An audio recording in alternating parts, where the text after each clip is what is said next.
Om Namo Bhagavate Vasudevaya. Om Namo Bhagavate Vasudevaya. Om Namo Bhagavate Vasudevaya. Om Namo Bhagavate Vasudevaya. Yo Yogo Bhagavat Bano Nirvanatmang Strayodhita Kidrisha Kati Changani Yatastatva Nabodhanam.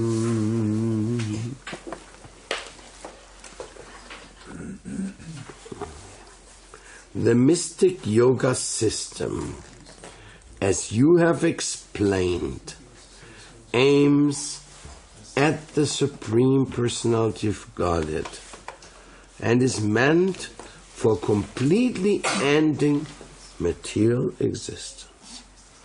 Please let me know the nature of that yoga system. How many ways are there by which one can understand in truth the sublime yoga? Can you bring me from my room the book Inbound Yoga System, please?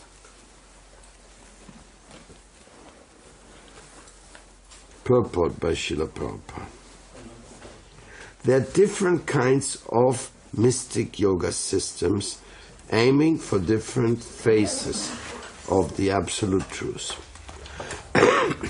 The Jnana Yoga system aims at the impersonal Brahman effulgence, and the Hatha Yoga system aims at the localized personal aspect, the Paramatma feature of the Absolute Truth.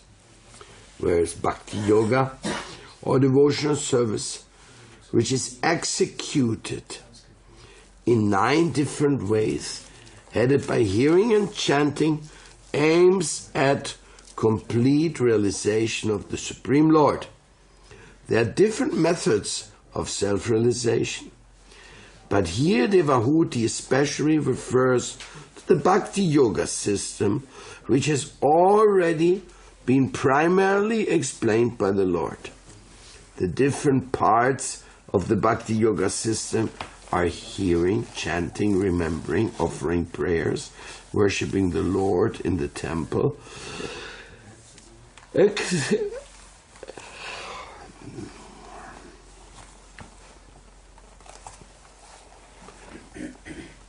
accepting service to Him, carrying out His orders, making friendship with Him, and ultimately surrendering everything for the service of the Lord. The word Nirvanatmanam is very significant in this verse. Unless one accepts the process of devotional service, one cannot end the continuation of material existence. As far as jnanis are concerned, they are interested in jnana yoga, but even if one elevates himself after great performance of austerity to the Brahman effulgence, there is a chance of falling down again to the material world.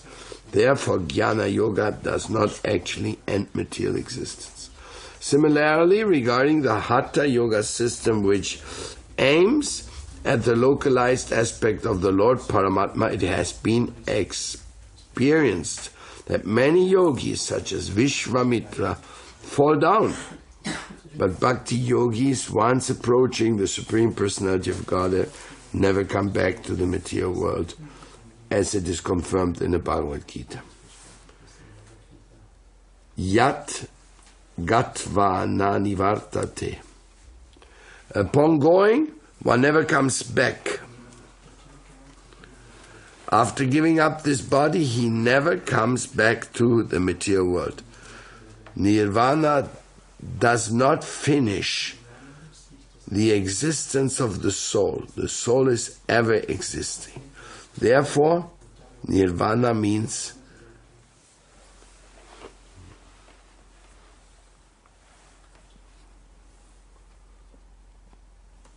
means to end one's material existence, and to end material existence means to go back home, back to Godhead. Sometimes it is asked how the living entity falls down from the spiritual world to the material world. Here's the answer. Unless one is elevated to the Vaikuntha planets, directly in touch with the Supreme Personality of Godhead, he's prone to fall down, either from the impersonal Brahman realization or from an ecstatic trance of meditation. Another word in this verse, Bhagavat Bana, is very significant. Bana means arrow. The Bhakti Yoga system is just like an arrow aiming at the Supreme Personality of Godhead. The Bhakti Yoga system never urges one towards the impersonal Brahman effulgence or to the path of Paramatma realization.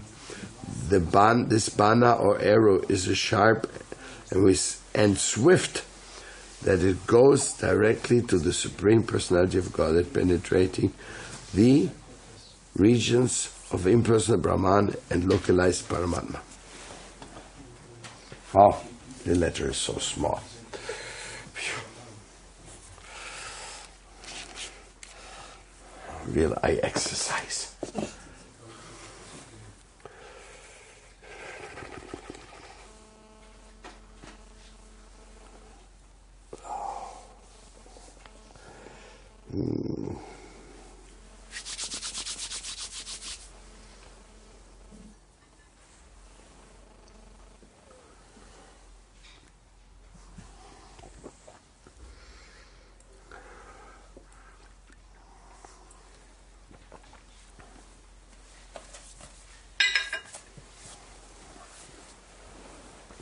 There's a great anxiousness in people in the world to understand yoga. It's like a magic word. And good so, because yoga means union with the Supreme. It means going all the way to the end. Even though some people don't say that. In America, they just had a major conflict. Because they made some studies, and in the studies, those who were doing yoga were doing so well that they were like less inclined to crime. Since we have a huge crime problem for youth, so some people proposed, why not introduce yoga into the schools? Why not have the kids learn the yoga? And actually the American school system accepted it. I don't know in how many states, but it accepted it. So we're training up yoga teachers so that in a school, kids could already learn exercises of yoga. It's pretty amazing, no? But then they had a problem that when you practice yoga, you often come about such polite things like namaste, I greet the divine within you, no? Om, the truth, Hari Om. So the Christian fundamentalists, they said, hey, how's this? We are not having any more Christian prayers in school, but now they are saying namaste and Om in the yoga. What is this? Cannot tolerate.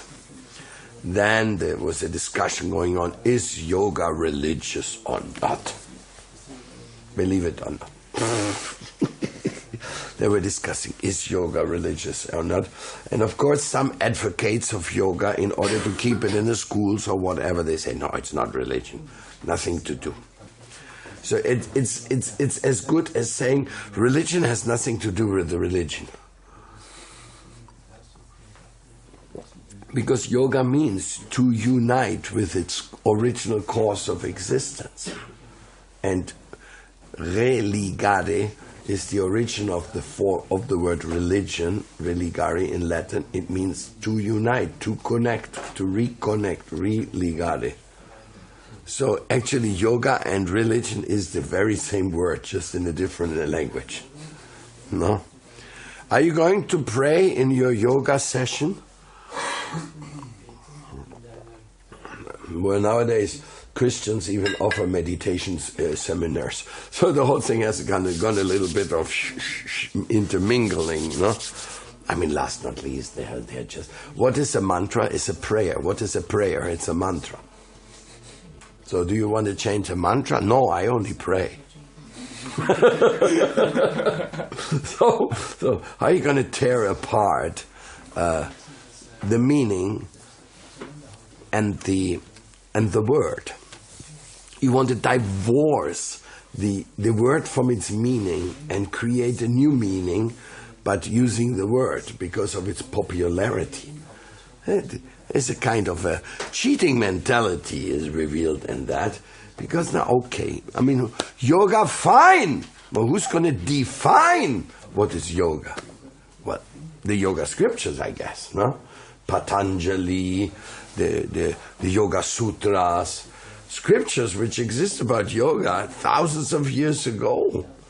Even in Harappa, in Mohenjo-daro, these old cultures, they had asanas there, right in their coins and things like this. The oldest, and if you go to Mexico and to Honduras, you find many of the figures, the statues, there in yoga postures. So, yoga? Who's going to define yoga? And then people say, yoga is gymnastics. No, yoga is not gymnastics. But what is yoga finally? So Prabhupada is talking about the yoga systems, and therefore we offer to Srila Prabhupada the system of inbound yoga. The system of inbound yoga is the yoga which definitely is to open the doors of your heart, to go deep inside and to find the beauty and the treasure which are there. Because the real inside of yours is mystical. The real outside of you is hair. Little hair is coming out of your body. and so we can say that hair is mystical as well because it comes from the body, which is coming from the presence of the soul. But to say, I am this hair, it's pretty ridiculous because they cut it and then your hair is gone. So, the inbound yoga system, it is focusing on the complete setup of the human necessities. It is actually approaching in a very bhakti yoga way that everything has connection, everything has meaning, and that we have to explore, we have to find that real meaning. That's our duty, our task. You know, we have a problem, we have to solve it, right? So this body, in a way, is a problem because it grows old and becomes sick. But that's not the real problem. The real problem is why do we not know why it was born to begin with?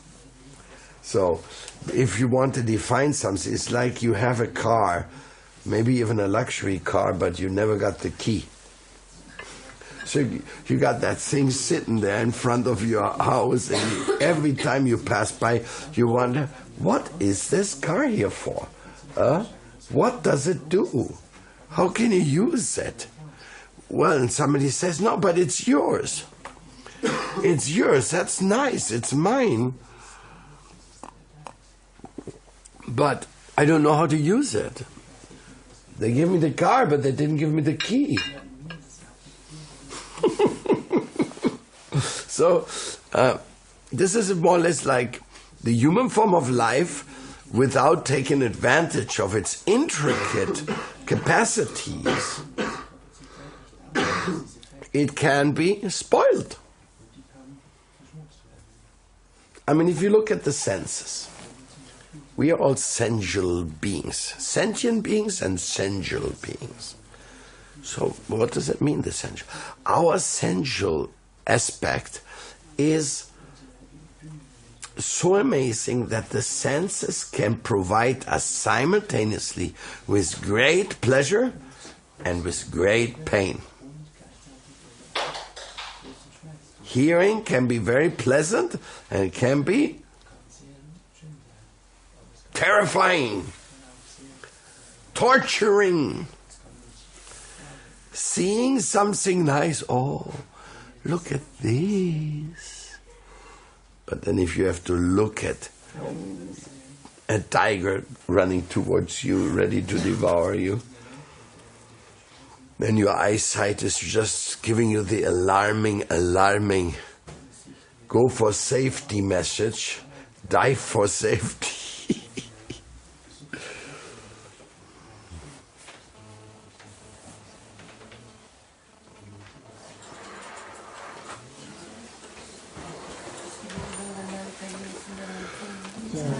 Krishna Stubhava Swayam Jai Goranga Goranga Gandharvika Govinda Sundaram.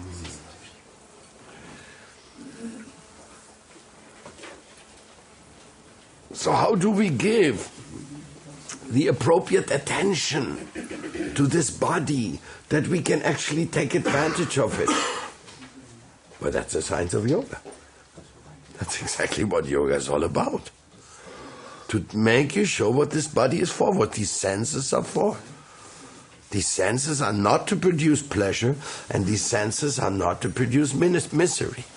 But the senses are meant to teach you many, many lessons. Don't go too much this way, and don't go too much this way. Go to the golden middle way, to the goal. No, but I thought the senses, they were just some elements of entertainment. Let's have it, let's party. And then you find out, no,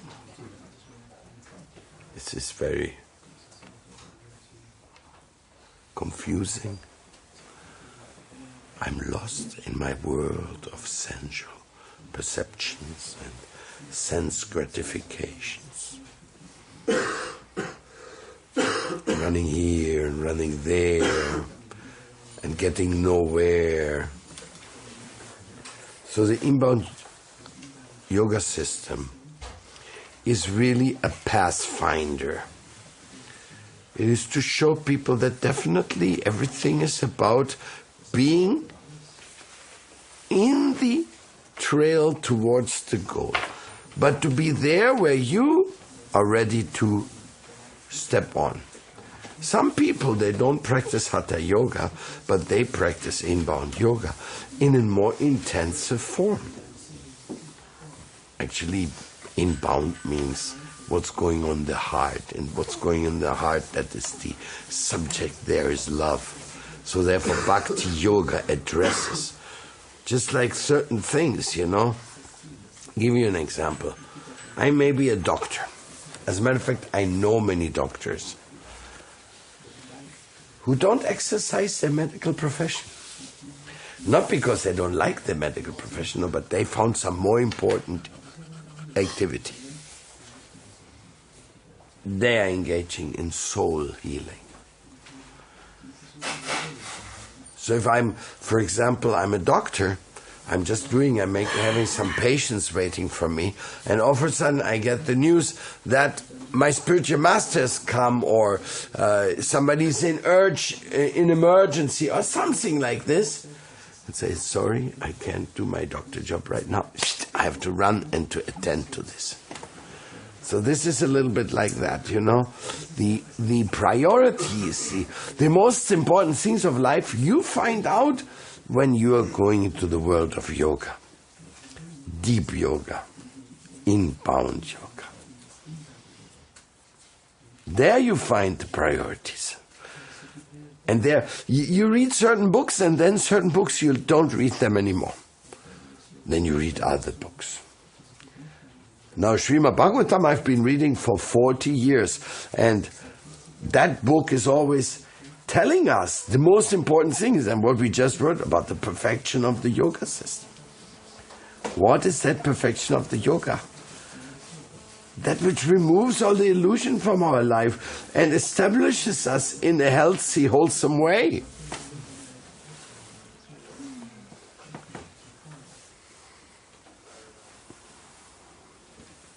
If you want to gain entrance into the real world of yoga,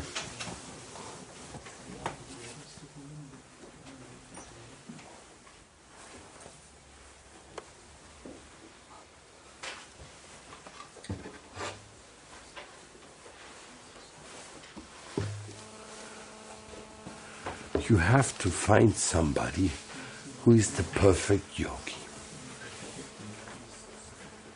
The perfect yogi is the person who is surrendered to Yogeshvara. Yogeshvara is the master of all yogis. He is the Lord himself. He is the Ishvara. Patanjali speaks of Ishvara.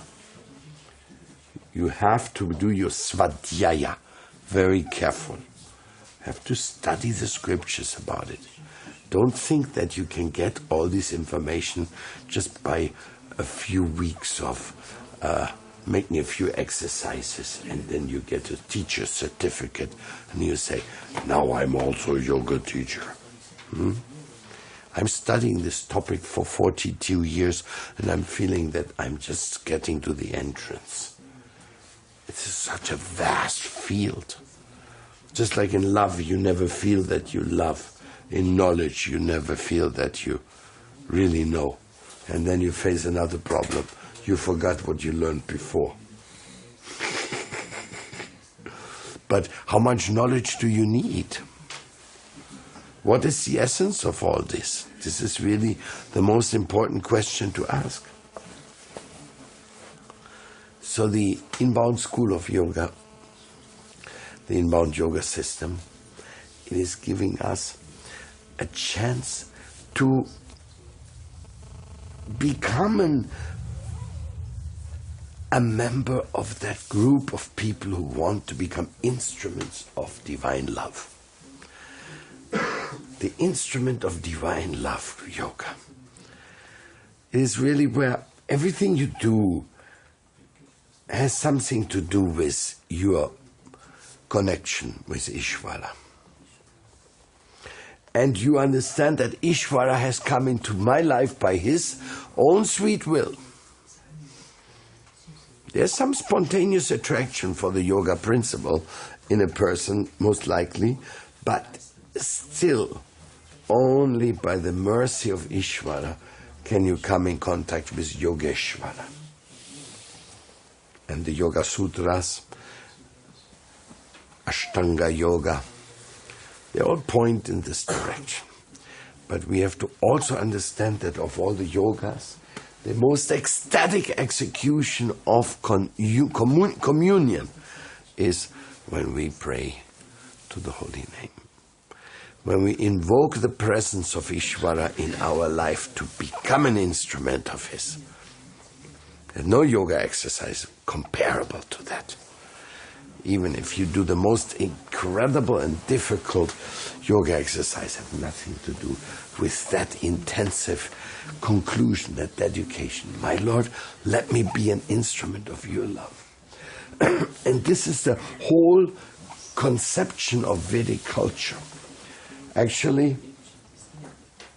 Vedic culture has so many elements. For example, in the inbound yogas, we study so many of the different areas of knowledge of the Vedas, which most yoga schools don't even touch upon, since they are not so accessible to the people in the Western world. But for example, the chanting of the holy name, the kirtan, is very introductory. It is the best thing to start, to get some taste. Then to do some worship, to start offering your food, to making your food spiritualized. Very important. I mean, you are what you eat. Can you imagine somebody going with a dead chicken in his stomach is going for yoga? It doesn't doesn't fit, It's like, so the archana is accepting your food as blessed food.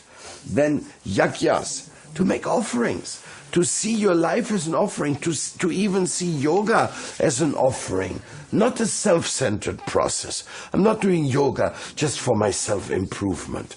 I'm doing yoga as an offering, as an expression of gratefulness to my universal creator who is providing me with everything.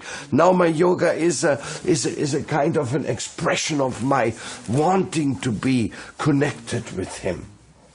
And then, if there's anything else of special knowledges, there may be complementary knowledges, like the astrology, like Vastu Vidya, like Ayurveda. There's complementary things. They're also good for health, good for improving, but they're not the essence. Krishna didn't even mention in the Bhagavad Gita the importance of the different physical conditionings of the Ayurveda system. So many things. Prabhupada also did mention so many things. But at the same time, if you read it in the Bhagavatam, you find everything. In the Bhagavatam, there's everything.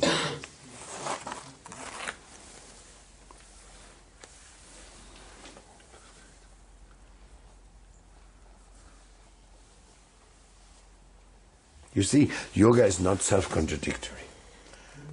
Yoga is a complementary.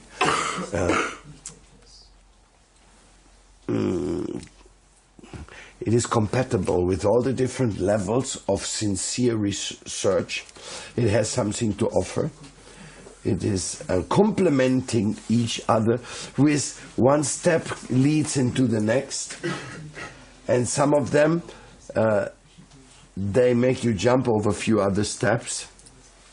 Like, for example, parikrama is one of the steps of yoga, going to holy places, no? But then sometimes people can do that, and some people, they have no time, they cannot do that. They can jump over this step. All these things are complementary in the yoga. In the yoga, and some people, you find some neophytes, they say, it gotta be this way, gotta be this way, gotta be this way. But it's not that way. It gotta be the way, the path of the heart. It gotta go straight towards the truth. And don't go anywhere else. The Brahmin is a servant of the truth. Brahmins also can be yoga teachers. As a matter of fact, yoga teachers should be Brahmins. And so should be the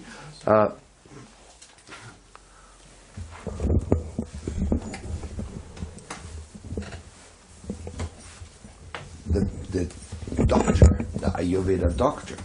He should be a Brahmin for sure. The Jyotish, the astrologer, he should be a yogi, he should be a Brahmin. Because he's going to read your chart. He's going to understand about some of your karmic implications. But now he's going to give you a life advice. If that life advice is not based on the truth of the teachings of yoga, if that's not so, then it will not be really good life advice. It will be some kind of a disaster. So therefore, we are taking Brahminical life, the commitment of Gayatri, the Gayatri. Gaya means chanting, and Tri is that which liberates us.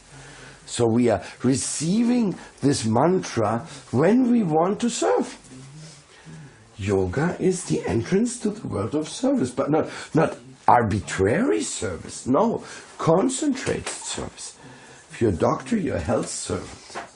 If you are a cook, you're providing healthy sustenance for the body servant. Every service, everything in life has its particular specific service application.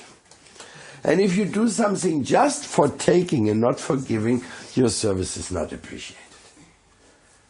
Whatever you do in life for taking is not very boring. But if you do something for giving, it may be very entertaining. It may be very charming. So what you do for a living, okay, you do things for a living. But what is your mission? My mission is to fill my belly. Like some people say, do you live to eat or you eat to live? What is it really? Where's your yoga? Where's your intensity? What is that system of yoga which will provide you a true contact with Ishvara and becoming an instrument of his love? This is the path. Like, for example, in the inbound yoga system, we give an introduction to the Varna Ashrama system. We are introducing how people become servants in different respects. We introduce them to the three modes of material nature to see whether how much they incline towards goodness, how much they incline towards passion and to ignorance, how to control themselves, what are the dangers they will face on this path. Because the Vedic culture has actually been designed in such a way that through the prayers, through the behavior, through the food, through the educational installments, you get more and more powerful on your path to do the right. Not powerful to become an independent problem. You know, people in this world, power corrupts and absolute power corrupts absolutely. So, do you think yoga is a power system to give you power and then to corrupt you?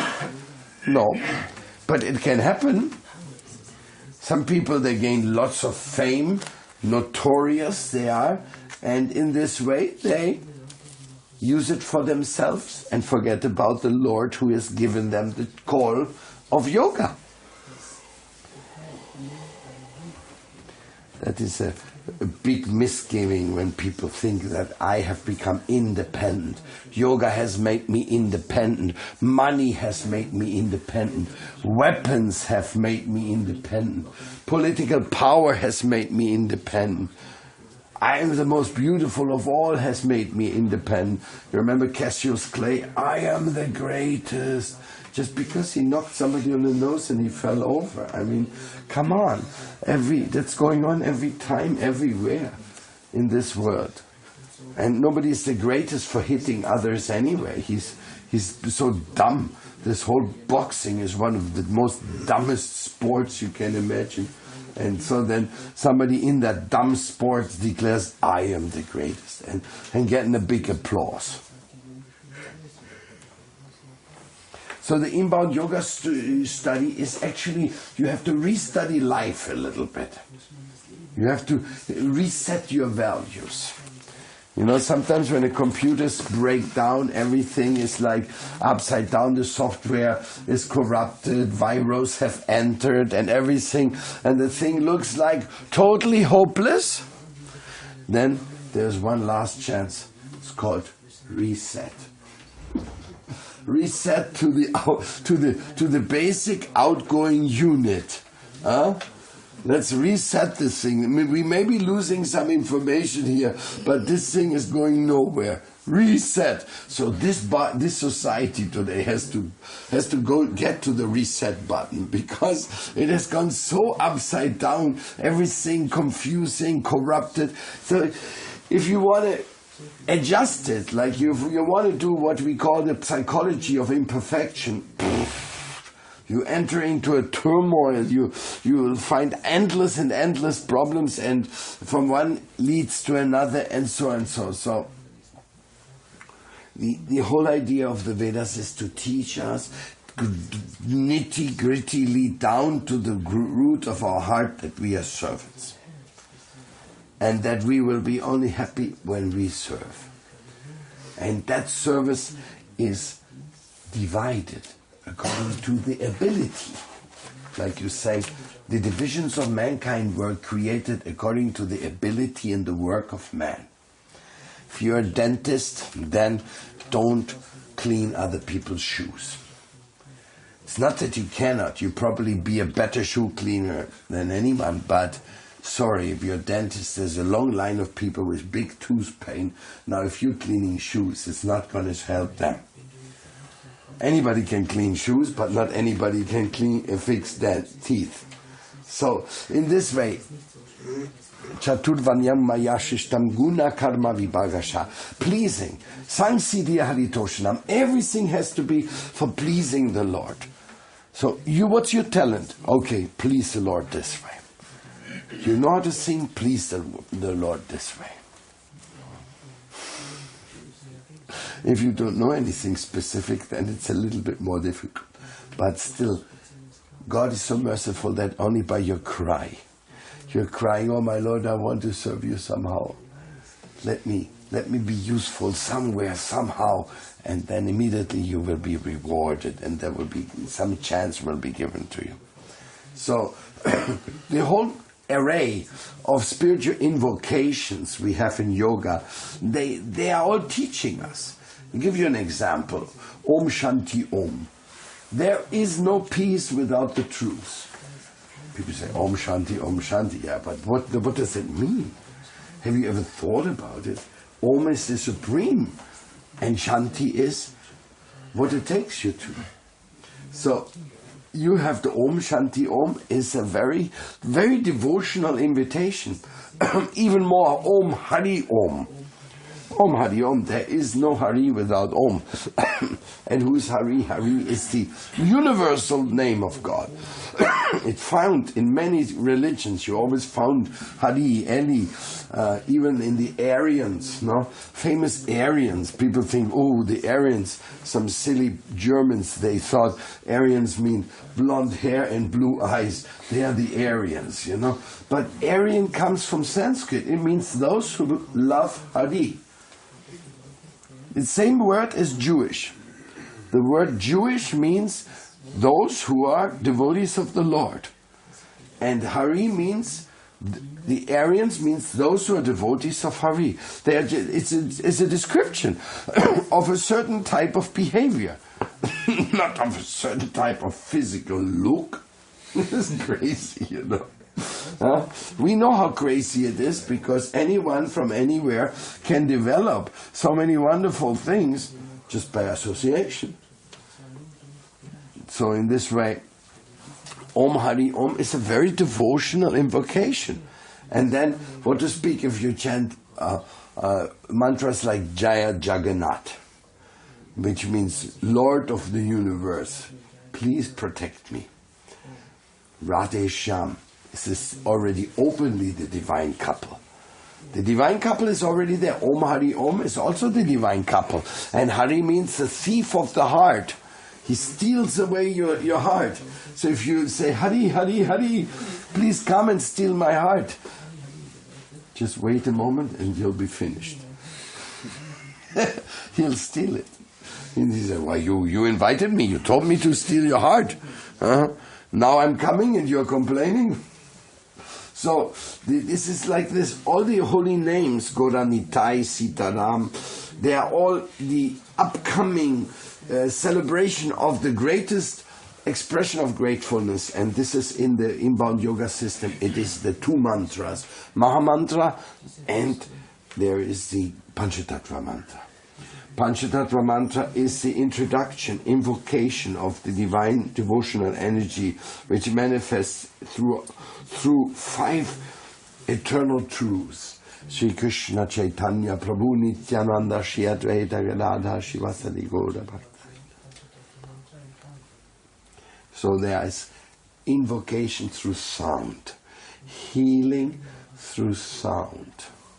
And the meaning of the sound. We should not only go by the energetic influence, we should also go by understanding, comprehending what is really there, where is it taking us. No? And for example, it takes us to behave properly.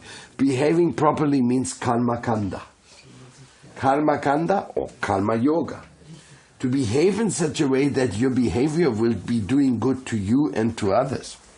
So in the Karma Yoga is explained in the Bhagavad Gita as action in higher consciousness.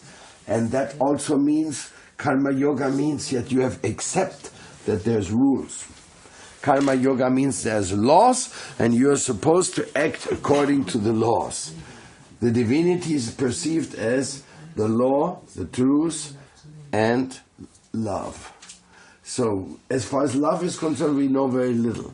But as far as truth is concerned, we know something, and that truth is supposed to be put on front in order to find out what are the laws and how to behave properly. So the avatars, especially the Manvantara avatars, are the teachers of the rules. That's why we have a book called Manu Sanghita, which we were reading a lot yesterday in our class about the real meaning. The real meaning of Manu Sanghita is love and respect. Love and respect. Love and respect, period. Anything contradictory or contrary to this is interpolation or deviation or misinterpretation. The scriptures say love and respect and submission to the reality. Hey, you should not submit yourself to some fictional illusion. What nonsense is this? You should submit yourself to reality because you're part of reality anyway. None of us can say, oh, and to become a Brahmin is a reality if you want to become a Brahmin. Only thing you have to do is say, yes, I want to serve you, my Lord. Then you become a Brahmin.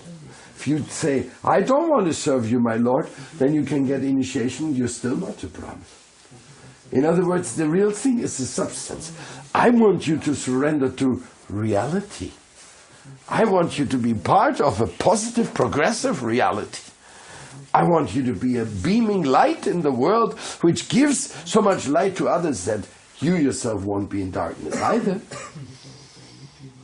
And this light is not yours. You have to get it. It has to descend upon you. You just have to become an open agent of it. Let this light come into me and shine through me. I am nothing, but you are all. I'm available. I'm at your disposal. That's yoga. That's a suggestion. It starts with Surya Namaskar. No? Please, divine light, come into me. Light up my life. Here's my respect. Viva Shvan, Surya Deva. Let my life be directed towards you in gratefulness and compassion.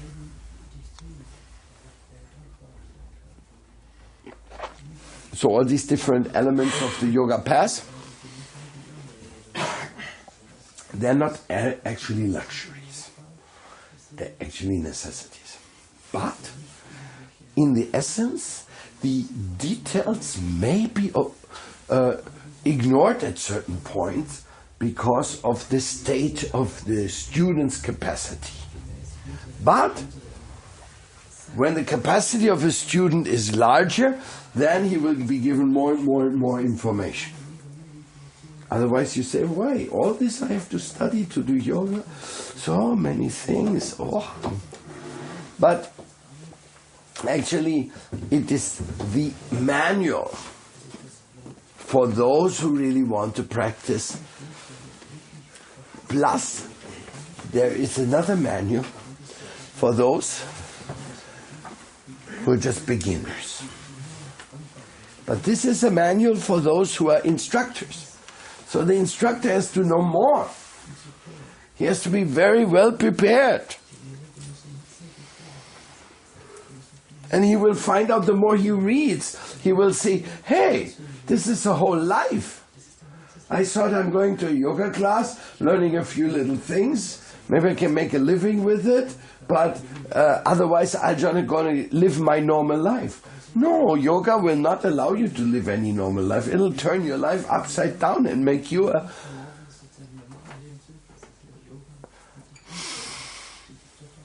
a recipient of this divine love. To contain it in yourself, in your existence, and then start sharing it with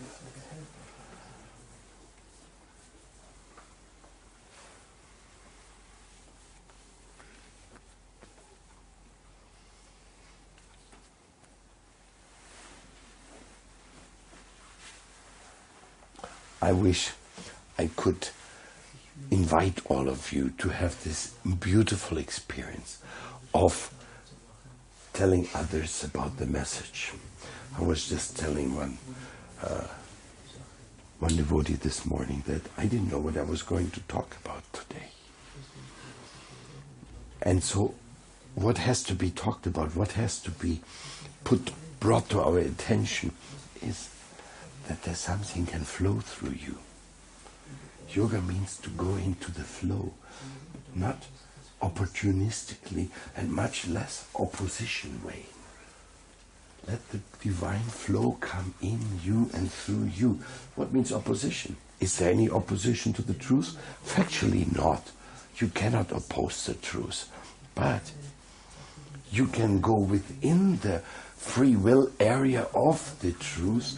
You can go into a different direction than which is the best for you, so that you learn out that this is useless. There's a lot of things like that. Actually, the Vedas, they do that all the time. They invite you, they say, hey, you want mystic powers? Yeah! How do I get them? Come over here. Now you do this and this and this. Now first of all, you stop this, you stop this, you stop this. Hey, don't smoke. No, you can't get mystic powers this way. Yeah, but. You want mystic powers? Okay. Okay, do this, do that. So they tell you this, and then wow, I'm going on my way to yoga, I'm getting some mystic powers. Then the yoga teacher comes, he says, what's the value of mystic powers? Yeah, incredible. They're worth nothing. What do you mean? All the things you taught me to get something, now you say it's worth nothing? I don't understand you. You don't need to understand anything. Just keep working. Just keep working. Then the thing is, I want to go to heaven. I want to go to heaven. No more suffering. Yeah. Then the karma kanda says, you want to go to heaven? That's very good. So now you prepare for heaven. You do these things. You do that thing. And like this, you go, wow. Now I'm getting ready. I have my ticket to heaven ready almost now. And then the teacher comes and says, so you want to go to heaven? Yes, I want to go to heaven. Yes, they say, only fools go to heaven. Please, my dear teacher. First you taught me, for the last few months you said me how I should prepare to go to heaven, and now you tell me only fools go to heaven. It's too much for me. Well, you really want to learn something, you have to be ready for it. You have to be ready for things which you are not controlling, and you are not in charge of them, and you want to know? Then go. You don't want to go? Well, then don't go. Nobody's obliged. It's only by invitation. And you have to beg for an invitation. So in this way, heaven. Why not heaven? What's wrong with heaven? Heaven, that's a place where you have temporary enjoyments of highest degree. And after that you have to return to this world, because there'll be some imperfections and you'll get some reactions. And after that, back to Berlin, back to Tokyo. No, not again. I've been there already. I know what it's like. I don't want to be there again. So really? So how was heaven? Yeah, it was pretty good. Mangoes, size of elephants. They drop from the trees, little mango rivulets. They're going all over. You just go and drink. And women, just so beautiful.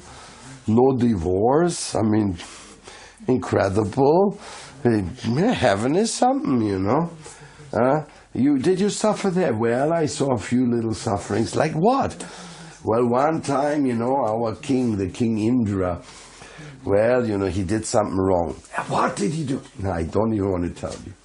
And what happened? He had to come to this world to be born as a hog. Your king became a hog in this world? This cannot be. It's right there.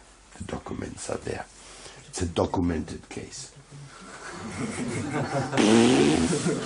You mean the king of heaven had to become a hog?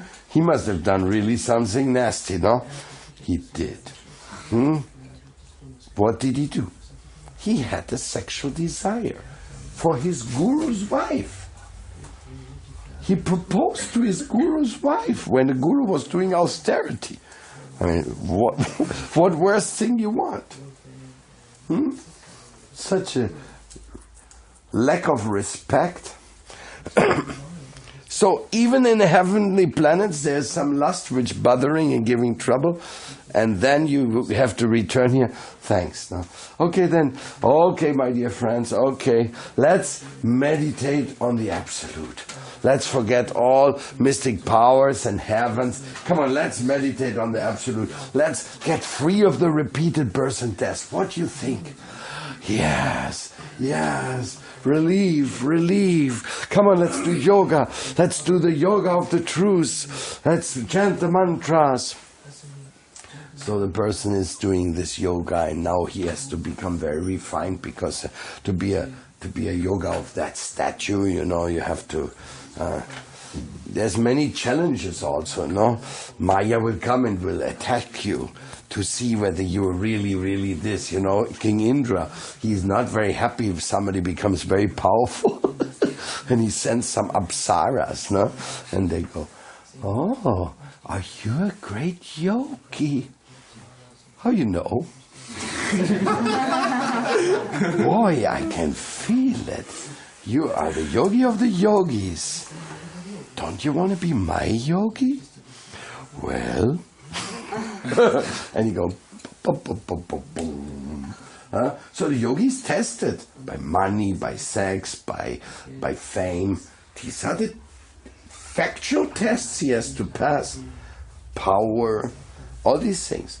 So Brahman, going beyond birth and death. Yes. I'm gonna go.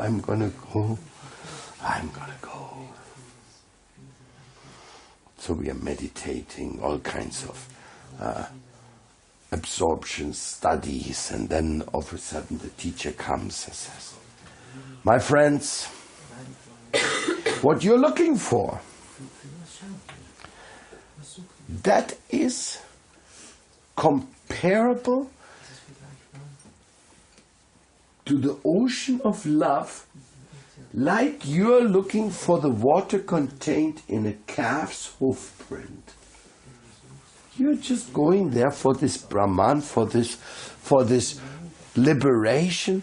This is absolutely nothing. As a matter of fact, many people have reached there and they still came back here. You have to go to the ocean of love. Already so much austerity. I already went and meditated. I did so many things. I gave up so much mundane lifestyle just to get to Brahman. And now you say, I'm dedicating everything to the water contained in a calf's hoofprint. And I'm ignoring some ocean of nectar bliss. And why didn't you tell me that before? Because you were not ready to listen. You were just looking for powers and heavenly pleasures and freeing yourself of difficulties. You were not ready. Admit it. You were taken by some other consideration. So, okay, an ocean of love. Ocean of love, good. How is that ocean of love? Well, you want to know about the ocean of love? Then worship the Lord Narayan. Worship the Lord who is being perceived by the yogis in the heart as the super soul. He is the one. Actually, I forgot. Before the ocean of love comes to focus on the divine person. Divine person. Hey, divine person. Hey, you're also a divine person. But you're divine. But what can you do for me? What can I do for you? Pretty much nothing. so how is it that you're a divine person and you can't do anything for me? Well, I mean, I can do a few things. I can cook for you. I can give you a massage. I can take out the lice from your hair like the monkeys do, you know. I mean, it's not that I can do nothing for you, you know, but it's very limited, you know. There's definitely not the final satisfaction in that. But now, divine person, divine Ishvara, the Lord of the universe who is in my heart. I want to know him, I want to touch him, I want to be an instrument of his love. Really? That's what you want? That's great. Where is he? Where's that person? Where's that divine person? It's with you. He's with you. He's with you. He's with you. He's with me. But it's not me. Some people get it wrong. They hear divine person in everyone. They say, oh, it's me. It's me. I'm the divine person. If I'm the divine person, why don't I know what you think? Why don't I know even who I was before I was born? And I'm too ignorant to be that divine person. But I'm part of the divine person. I'm part of the divine realm. I'm part of this divinity, yes. But I'm not Ishvara. I'm not that the supreme divine person. So then the meditation of the yogi goes, Om Namo Bhagavate Vasudevaya. Om Paramatmaya Namaha. Shri Paramatma, Shri Paramatma, Shri Paramatma. I am yours. I am your humble servant. Please tell me what you want me to do. So this Paramatma meditation is so much beyond this just stopping repeated birth and death, because Paramatma is not mundane. So if Paramatma is not mundane, then where does he stay? What happens to the Paramatma when you die? What happens to your soul when you die?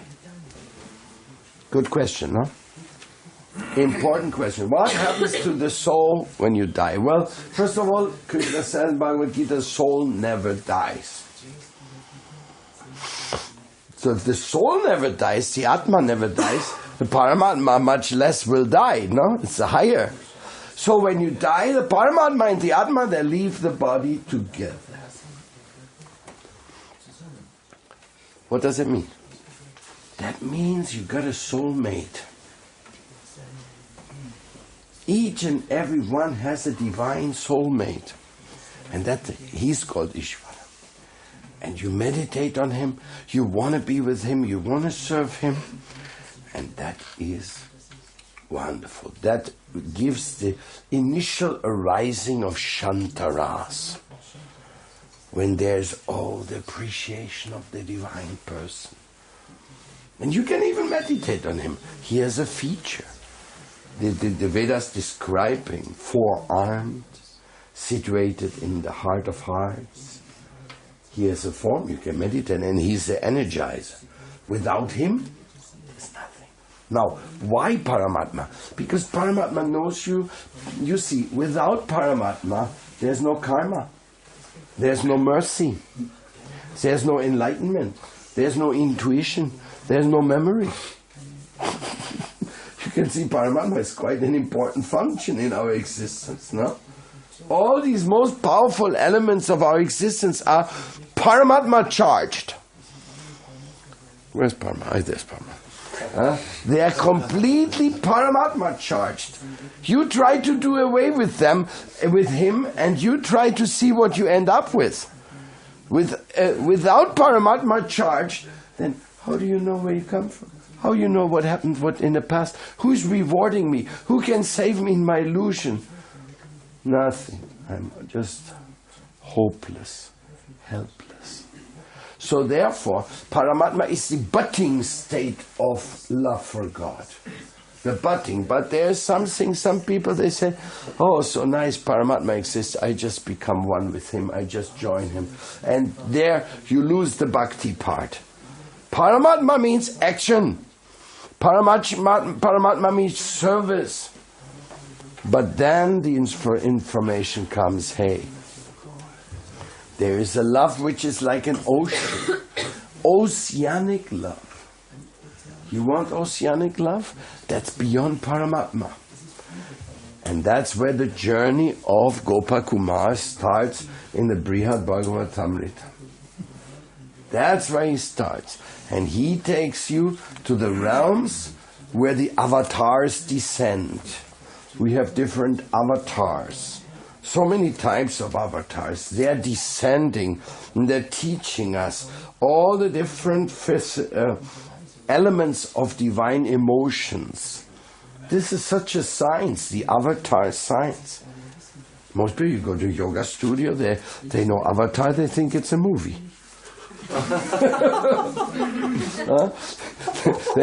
They don't know what is an avatar. They don't know Nam Avatar. They don't know the Guru Tattva, the Krishna Tattva. Nothing they know. So the inbound yoga system is a very scrutinizing study of what the scriptures really tell us, and then it's helping us step by step to go according to what you want to and can understand. And of course, always invoking the help from the divine, because the whole Vedic system is helps. Look, this is something most people don't know either. There's all the devas. The devas, they're very, very highly respected, but carefully, not worshipped. Those who worship the devas, they're of lesser intelligence. This is like if you want to get free of prison. You're in prison, and there's a minister of justice, and he can even give you an amnesty. But you are not going to ask for amnesty. You're going to a prison guard and ask him, can you smuggle in a little coffee for me? So going to the demigods is like getting some coffee into prison, and or maybe some cigarettes or something, Instead of trying to get out of that prison, which is not possible, none of these devas have the power to release you from the prison. So those who worship the demigods without consideration of the avatars, they get stuck. But the demigods, they are devotees of the Lord, and they can bless you. They will bless you. If you are devoted to Paramatma and to the Lord beyond in his different features, the devas will be all at your service. Can you imagine? You don't even know about that, no? You don't even know how many people we have at our service by trying to please Prabhupada. When we serve Prabhupada and please our spiritual teacher, all the demigods are in ecstasy. They say, hey, look what's going on there in Prague. There's Radha Gopinath. And they're telling others about Krishna. Then all the demigods going, hey, this is good there. Let's help them. Let's get this thing going there, So, also this one should know. One should understand. One should understand what is a teacher. A teacher is a spiritual master. You need teachers at any and every given level of life. Can you imagine what it is if you don't have a teacher?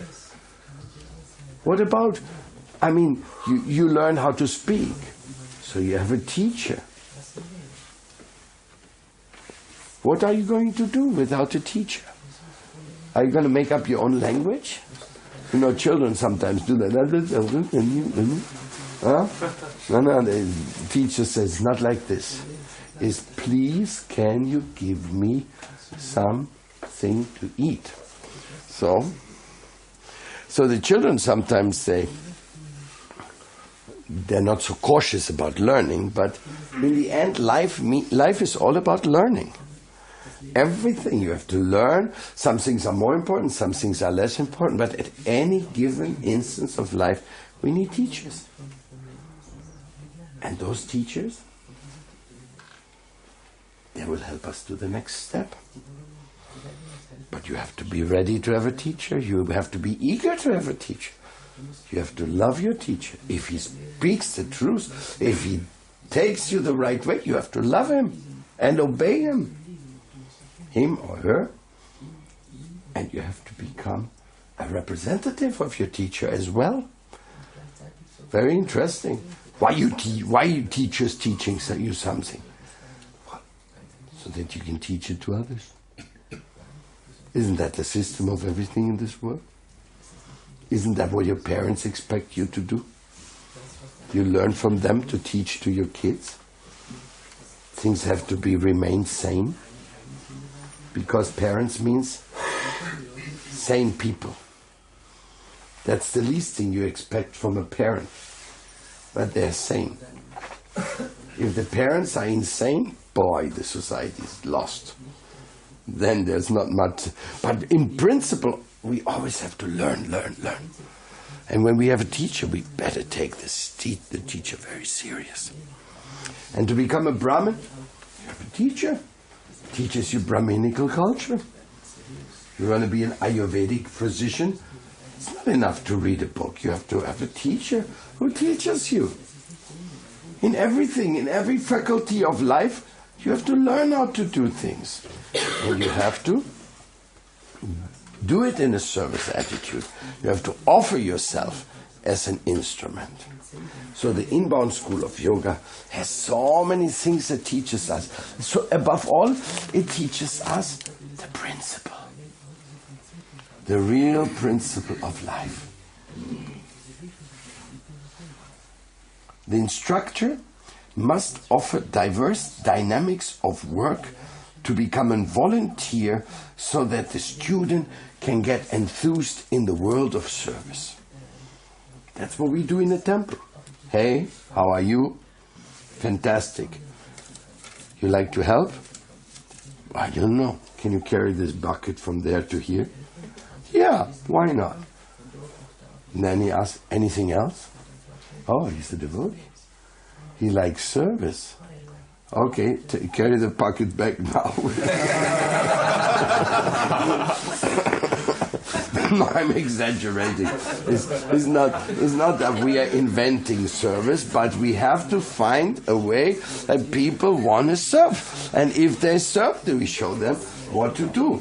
How to take Krishna consciousness to the world and to make everybody happy. Like this very nice agriculture Brahmashis getting all the organic subjis from the farm in Peru. With Draupadi. But this is a service, no? Growing food for Krishna organically. That's it. There's so many types of services. And of course, there is, most important, the knowledge of the Vedas. So then Vedas, my goodness. Now what do I have to become? Do I have to become a real student? Leave that door open. Now I have to become a student of the Vedas. I have to understand what Vedic knowledge is. It is so vast and vast and vast. All these things, yes, because these things will make you very happy when you understand. If you don't understand anything, no? But you may say, it's too much, I don't want to learn so much. Okay, just chant Hare Krishna. In the Mahamantra, all the Vedas are included. Hare Krishna, Krishna Krishna, Hare Hare, Hare Rama, Rama Rama, Hare Hare. In other words, if you really come to the conclusion, to the essence of all yoga, you may end up chanting Hare Krishna with very great relief. You may say, wow, so many things I am kind of sight passing, you know. If you have the attitude, oh my Lord, please make me an instrument of your love. If you have this attitude, my friend, I guarantee you, you don't have to do all the other things and you don't have to know all the things. But there's no harm knowing and there's no harm doing.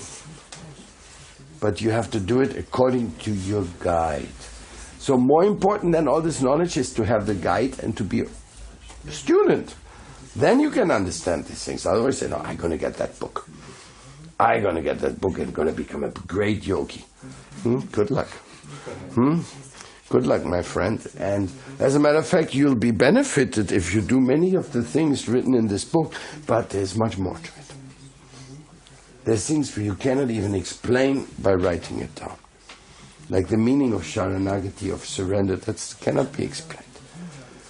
Srila Bhaktivinoda Thakur wrote 50 songs to explain what Sharanagati is like. 50 songs, trying to get something and come into the brain. Hey, do it. Be here.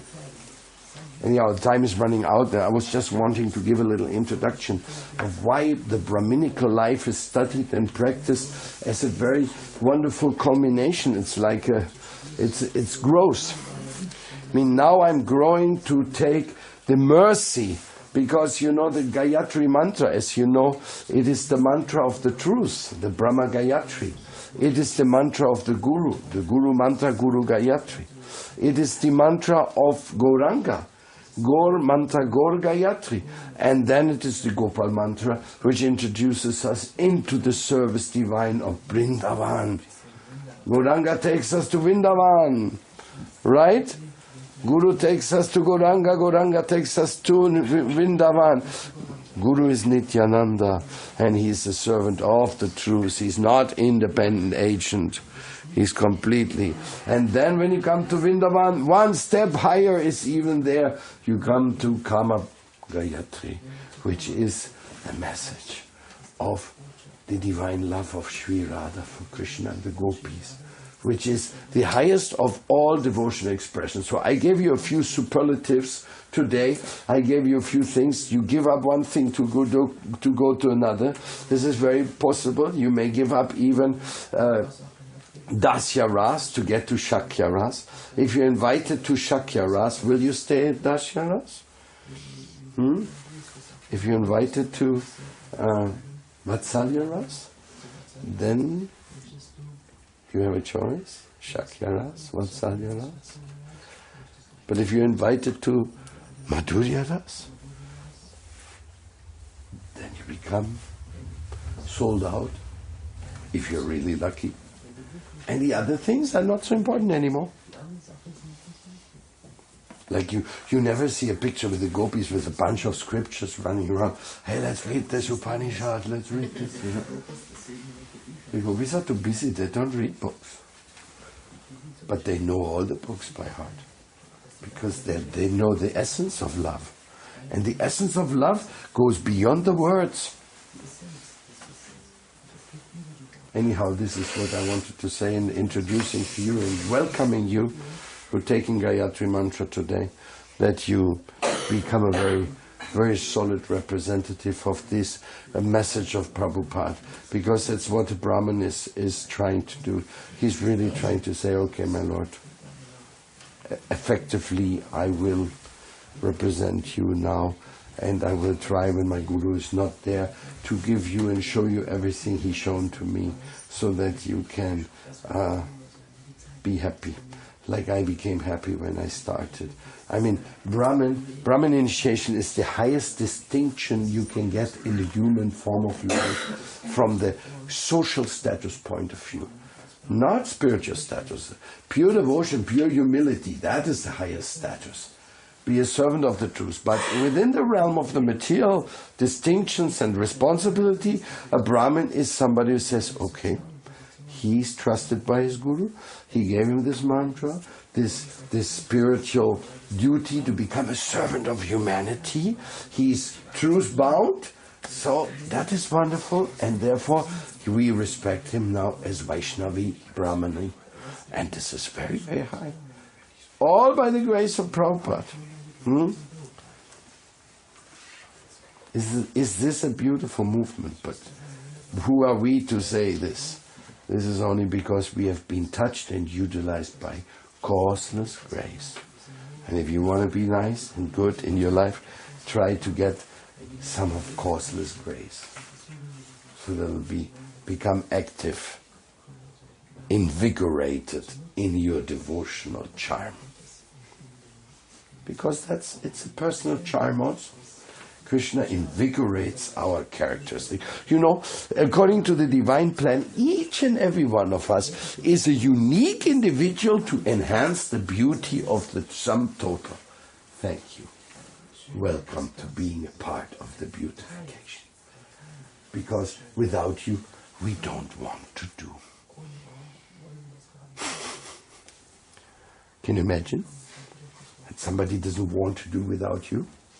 Well, the number one who doesn't want to do without you, I explained yesterday, is called Krishna himself. So therefore you can't escape. I don't want to, I want to do my things. I want to make myself the center of everything. Krishna is so... we're going through some crisis sometimes. Is Krishna the enjoyer or not? But you are lucky, lucky, lucky. Krishna don't want to do without you. So he'll be behind you, I guess. And this is our greatest boon and fortune, that Krishna is personally interested in us. So now the process will be, Gayatri mantras will be given in my room upstairs. And then afterwards we will have a little yajna for completing the Vedic rituals of the devotional commitment. Hare Krishna. Jai Srila Prabhupada. Please sing a kirtan. Hari Haraya Nama Krishna.